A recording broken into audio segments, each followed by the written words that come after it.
இதோட மாறிடுங்க. யாரா இருந்தாலும் சரி, இங்க யாராவது கிளை செயலாளர் இருந்தீங்கன்னா உடனே அண்ணன் பேசினாருங்க, உணர்ச்சி பூர்வமான பேச்சு. 40 ஆண்டு காலம், கிட்டத்தட்ட 30 ஆண்டு காலம் இந்த சமூகத்திற்கு நான் துரோகத்தை இழைத்து விட்டேன். அந்த துரோகத்தை எல்லாம் கழுவுவதற்காக தமிழர் தேசம் கட்சியிலே நான் காலம் முழுக்க பயணிப்பேன் என்று சொன்னார் பாருங்க. அந்த உணர்வு பூர்வமான பேச்சு. வந்துருங்க. கிளை செயலாளரா இருக்கீங்களா? உங்களுக்கு ஒன்றிய செயலாளர் பொறுப்பை கொடுக்கிறோம்.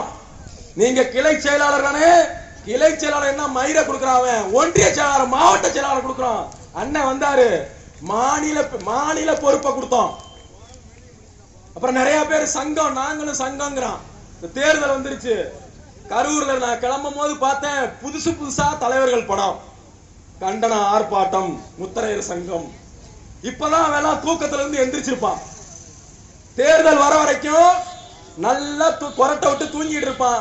தேர்தல் வந்துச்சுன்னா, எட்ரா மாப்பிள்ள, மஞ்சள் துண்டு எங்கடா இருக்கு, துவச்சிடுறா, எடுத்து அயன் பண்றா, தூக்கி போட்டு நானும் முத்தரையர் சங்க தலைவர், முத்தரையர் ஓட்டு முத்தரையருக்கு செருப்ப கட்டி அடிக்க வேண்டிய பயிலுக அவன் தான்.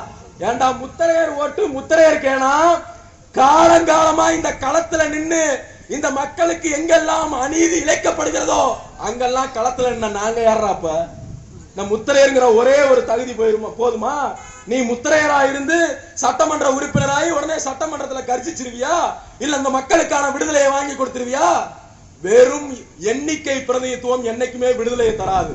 10 பேர் உறுப்பினரா இருக்காங்க சட்டமன்ற உறுப்பினரா, 20 பேர் சட்டமன்ற உறுப்பினரா இருக்காங்க, வெற்று எண்ணிக்கை பிரதிநிதித்துவம் விடுதலையை தராது.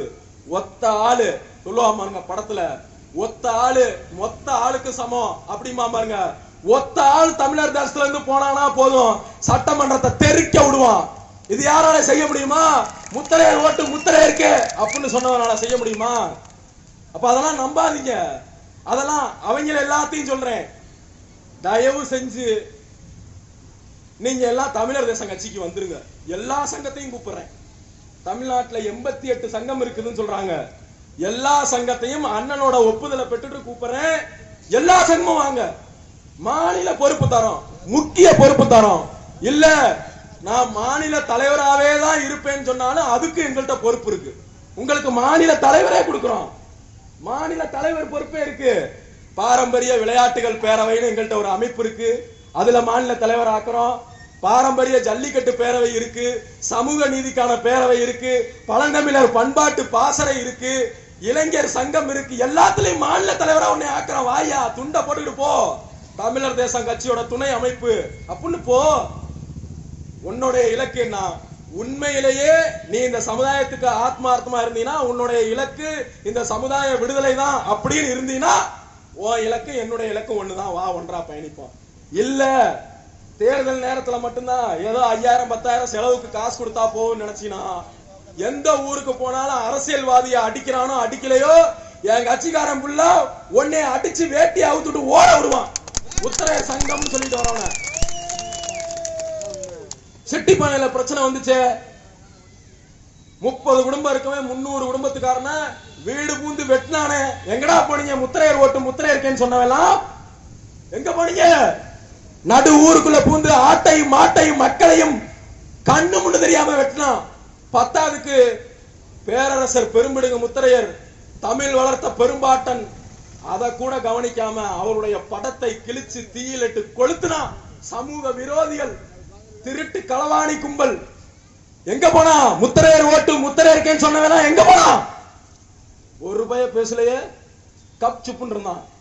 ஒரு படத்துல பஞ்சாயத்துல பாயிண்ட் வரட்டும் சொல்லி 3 பேர் உட்கார்ந்துருப்பாங்க பாருங்க. அது மாதிரி வாயில துண்டை வச்சுக்கிட்டு உட்கார்ந்தான் எல்லா பையனும்.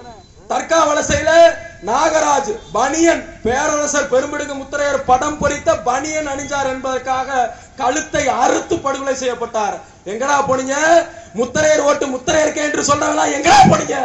தமிழகத்துல இதுவரைக்கும் 15க்கும் மேற்பட்ட படுகொலைகள் இந்த முத்தரையர் சமுதாயத்தை சார்ந்த போராளிகளை கொண்டிருக்கிறார்கள்.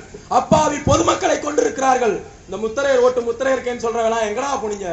அயோக்கிய பயலுகளா, எங்க போனீங்க? இதெல்லாம் நீங்க கேட்கணும்.